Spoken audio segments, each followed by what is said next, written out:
संतोष देशमुख हत्या प्रकरणामध्ये आका मुख्य सूत्रधार. आकावर हत्येचा गुन्हा दाखल करा. वाल्मिक कराडचं नाव न घेता सुरेश धस यांचा आरोप. राज्याच्या मुख्यमंत्र्यांनीच बीडचं पालकत्व स्वीकारावं. मागच्या पालकमंत्र्यांनी मंत्रिपदासह पालकमंत्रीपदही भाड्यानं दिलं होतं. सुरेश धस यांचा धनंजय मुंडे यांच्यावर अप्रत्यक्ष निशाणा. महाराष्ट्राची परिस्थिती बिहारपेक्षाही गंभीर. बीडच्या खऱ्या आरोपींना पकडण्याची फडणवीसांकडे हिंमत आहे का? ज्यांच्यावर रोष ते फडणवीसांच्या मंत्रिमंडळात. संजय राऊतांची टीका. धनंजय मुंडे आणि वाल्मिक कराड यांची एकत्र जमीन. अंजली दमानियांचा ट्विट करत गंभीर आरोप. अंजली दमानिया वाल्मिक कराड विरोधात बीडमध्ये आंदोलन करणार. 28 तारखेला ठिय्या आंदोलन. वाल्मिक कराडला अटक करण्याची मागणी. माझ्या वडिलांसोबत झालं तसं आरोपींसोबत व्हावं. आम्हाला न्याय मिळायला हवा. सर्वपक्षीय बैठकीमध्ये संतोष देशमुख यांच्या मुलीची मागणी. तानाजी सावंत यांच्या 2 पुतण्यांना जीवे मारण्याची धमकी. तुमचाही संतोष देशमुख केला जाईल. पत्रातून धनंजय सावंत आणि केशव सावंत यांना धमकी. धाराशिवच्या परंडा इथं धनंजय सावंत यांच्या घरासमोर पोलीस प्रशासनाचा बंदोबस्त. धमकी प्रकरणी ढोकी पोलिसात तक्रार दाखल. तर विधानसभा निवडणुकीपूर्वी गोळीबार प्रकरणी आणि आताच्या धमकीविषयी चौकशी होण्याची मागणी. देवेंद्र फडणवीसांनी मुख्यमंत्री म्हणून परभणीमध्ये जायला हवं होतं. तर सूर्यवंशींच्या हत्येची जबाबदारी मुख्यमंत्र्यांनी घ्यायला हवी. राऊतांची मागणी. सामाजिक न्यायमंत्री संजय शिरसाट आणि उद्योगमंत्री उदय सामंत परभणी दौऱ्यावर. दोन्ही नेते सोमनाथ सूर्यवंशींच्या कुटुंबियांची सांत्वनपर भेट घेणार. बंगल्याच्या वाटपावरून शिवसेनेच्या मंत्र्यांकडून खंत व्यक्त. भाजप मंत्र्यांना बंगले, आम्हाला मात्र फ्लॅट. शिवसेना मंत्र्यांनी नाराजी व्यक्त केली. संजय शिरसाट, प्रताप सरनाईक, भरत गोगावले यांना बंगल्यांऐवजी फ्लॅट मिळाले. बंगल्यांवरून मंत्र्यांनी नाराज होण्याचं कारण नाही. संजय शिरसाट यांची प्रतिक्रिया. तर छगन भुजबळ नाराज नाहीत असं वाटतंय. 2-4 दिवसामध्ये भुजबळ पुन्हा एकदा कार्यरत होतील. शिरसाट यांचं वक्तव्य. कोणत्याही प्रशासकीय अधिकाऱ्याला शिफारसीद्वारे बदली करता येणार नाही. महसूल मंत्री चंद्रशेखर बावनकुळेंचा प्रशासनाला इशारा. मंत्रिपद न मिळाल्यानं नाराज असलेले छगन भुजबळ कुटुंबासह परदेश दौऱ्यावर जाणार. दौऱ्यावरून आल्यानंतर भुजबळ भूमिका मांडणार. काल मुख्यमंत्री फडणवीसांची भेट घेतली होती. भुजबळांची नाराजी हा एक गेम प्लॅन तर नाही ना? नाराज झाल्याचं दाखवून भुजबळ भाजपमध्ये प्रवेश करतील असं वाटतं. सामाजिक कार्यकर्त्या अंजली दमानिया यांचा मोठा दावा. उपमुख्यमंत्री अजित पवार आज मंत्रालयामध्ये बैठक घेणार. वित्त आणि राज्य उत्पादन खात्यांचा अजित पवार आढावा घेणार. उद्धव ठाकरे मुंबईतील पदाधिकाऱ्यांच्या बैठका घेणार. 26 डिसेंबरपासून मातोश्रीवर ठाकरे गटाच्या बैठकांचं सत्र. विधानसभानिहाय ठाकरे गटाचा आढावा बैठका होणार. नाशिकच्या पालकमंत्री पदावरून महायुतीमध्ये रस्सीखेच. मागील कामांचा संदर्भ देत दादा भुसे यांच्याकडून पालकमंत्री पदावर दावेदारी. तर सिंहस्थ कुंभमेळ्याच्या पार्श्वभूमीवर गिरीश महाजन यांचाही पालकमंत्री पदावर दावा. नागपूर महानगरपालिकेमध्ये स्वबळावर लढण्याची काँग्रेसची चाचपणी सुरू. सर्व 151 जागांवर काँग्रेसकडून उमेदवारांची चाचपणी. काँग्रेसचे नागपूर शहराध्यक्ष विकास ठाकरे यांची माहिती. छत्रपती संभाजीनगरमध्ये संजय शिरसाट यांची मुलांच्या शासकीय वसतिगृहाला अचानक भेट. मागासवर्गीय मुलांच्या शासकीय वसतिगृहाला अचानक भेट देत पाहणी करत अडचणी जाणून घेतल्या. मंत्री नितेश राणे यांनी खात्याचा पदभार स्वीकारला. मत्स्य आणि बंदरे विभागाची बैठक घेत राणे यांच्याकडून आढावा. केंद्रीय मंत्री नितीन गडकरी यांच्या हस्ते आज भजनी मंडळींना साहित्याचं वाटप. नागपूर आणि परिसरातील 345 सांस्कृतिक मंडळींना तबला, हार्मोनियम, टाळ आणि इतर भजनी साहित्याचं वाटप. विधान परिषदेचे सभापती राम शिंदे यांच्याकडून बाळूमामा मंदिरामध्ये भेट देत दर्शन. बाळूमामा देवस्थान समितीचे अध्यक्ष धैर्यशील भोसले यांच्याकडून शिंदेंचा सत्कार. अरबी समुद्रातील शिवस्मारकाचं काम रखडल्यानं शिवप्रेमी आक्रमक. गेटवे ऑफ इंडियाकडे जाताना कुलाबा पोलिसांनी आंदोलकांना अडवलं. समुद्रामध्ये जलपूजन करून निषेध करण्याची परवानगी नाकारली. रत्नागिरीच्या खेड शहरामध्ये गोवंश हत्येच्या निषेधार्थ कडकडीत बंद. व्यापाऱ्यांकडून बंदला चांगला प्रतिसाद. शहरामध्ये पोलिसांचा बंदोबस्त तैनात.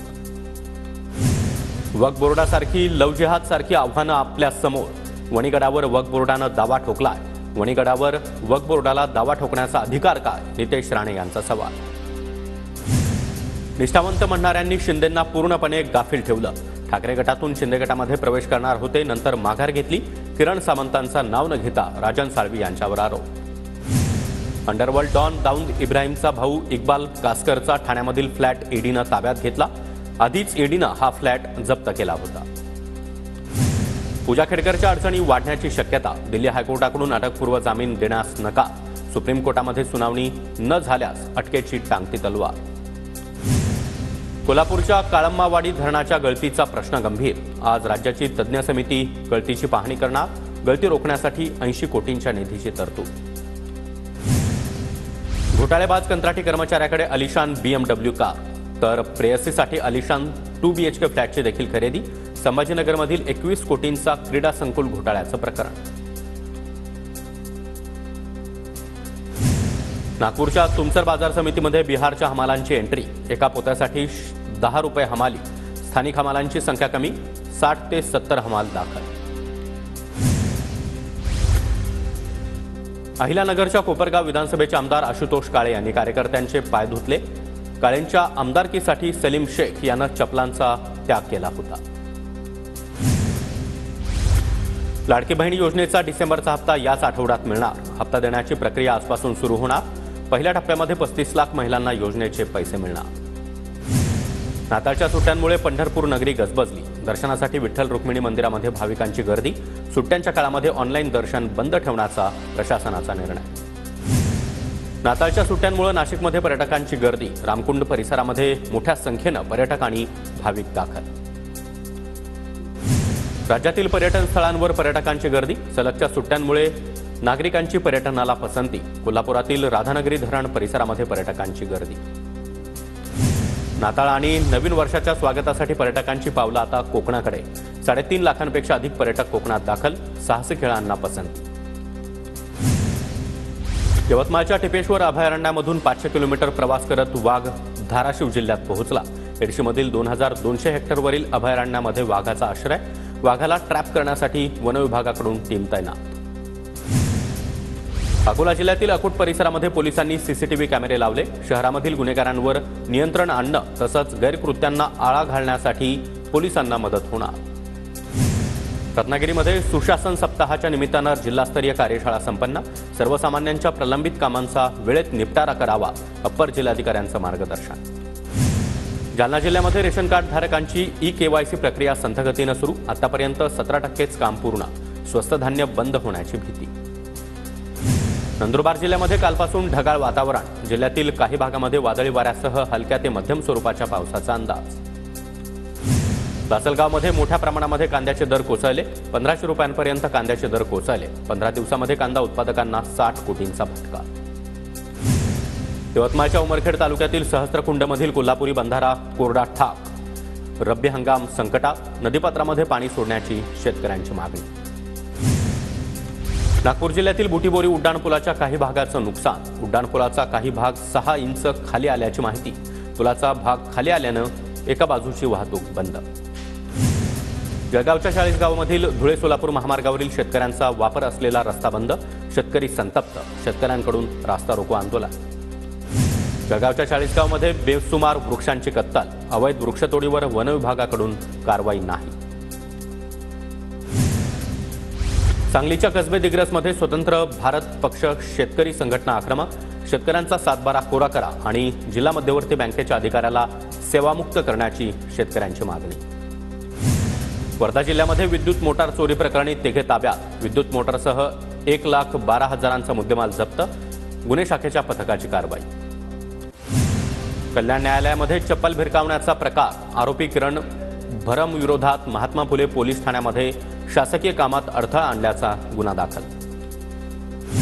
हिवाळ्यामध्ये विजांचा कडकडाट आणि वादळी वाऱ्यासह पाऊस, त्याचबरोबर गारपीट होण्याचा अंदाज, उत्तर महाराष्ट्रामध्ये गारपीट तर मध्य महाराष्ट्र, मराठवाडा आणि विदर्भामध्ये बहुतांश ठिकाणी पावसाचा अंदाज। राज्यामध्ये 26 आणि 27 डिसेंबरला मेघगर्जनेसह जोरदार पावसाची शक्यता, 26 तारखेला धुळे, नंदुरबार, जळगाव आणि नाशिक तर 27 तारखेला अहिल्यानगर, संभाजीनगर, पुणे, जालना, बीडसह इतर जिल्ह्यात पावसाचा अंदाज। कोल्हापूर जिल्ह्यामध्ये थंडीचा कडाका वाढला, राधानगरी धरण परिसरामध्ये धुक्याची दाट चादर, राधानगरीचा नयनरम्य परिसर पाहण्यासाठी पर्यटकांची गर्दी। पुण्याच्या शिरूर तालुक्यामध्ये पाबळ परिसरामध्ये कांद्याच्या काढणीला आता वेग, शेतकरी कामात व्यस्त, मात्र कांद्याची आवक वाढल्यानं दर घसरले। वाशीमध्ये नाफेडच्या केंद्रावर बारदान संपल्यानं सोयाबीन खरेदी ठप्प, शेतकऱ्यांना शेतमाल विकण्यामध्ये अडचण, खरेदी कधी सुरू होणार याकडे शेतकऱ्यांचं लक्ष। अमरावती जिल्ह्यातील रब्बी पिकांना पाणी उपलब्ध करून द्या, जिल्हा परिषद सीईओंचे जलसंधारण विभागाला आदेश। वाशीमध्ये चिया उत्पादनाचा जिल्हा प्रशासनाचा संकल्प यशस्वी, जिल्ह्यातील 2175 शेतकऱ्यांकडून 870 हेक्टर क्षेत्रावर चिया पिकाची लागवड। प्रसिद्ध नागपुरी संत्र्याच्या दरामध्ये मोठी घसरण, गेल्या वर्षीच्या तुलनेमध्ये प्रतिटन 8 ते 10 हजारांनी दर घसरला, उत्पादन जास्त झाल्यानं दरामध्ये घट। धाराशिव जिल्ह्यातील 12 कारखान्यांमधून 8,68,817 टन ऊसाचं गाळप, 5,85,681 क्विंटल साखर उत्पादित, साखर आयुक्त कार्यालयाची माहिती। जालन्यामध्ये सीसीआयच्या 8 केंद्रांवर 2.5 लाख क्विंटल कापसाची खरेदी, भाववाढीच्या अपेक्षेनं शेतकऱ्यांकडे अजूनही कापूस शिल्लक। सोलापूरच्या बार्शी तालुक्यामध्ये शेतीच्या वादातून मायलेकराची हत्या, भोयरे गावामध्ये शेतीचा बांध आणि वहिवाटीवरून पुतण्यानं काकू आणि चुलत भावाचा धारधार शस्त्रानं हत्या केली। नाशिकच्या येवल्यामध्ये पतंग आणि मांजा विक्रेत्यांची तपासणी, नगरपालिकेची धडक कारवाई।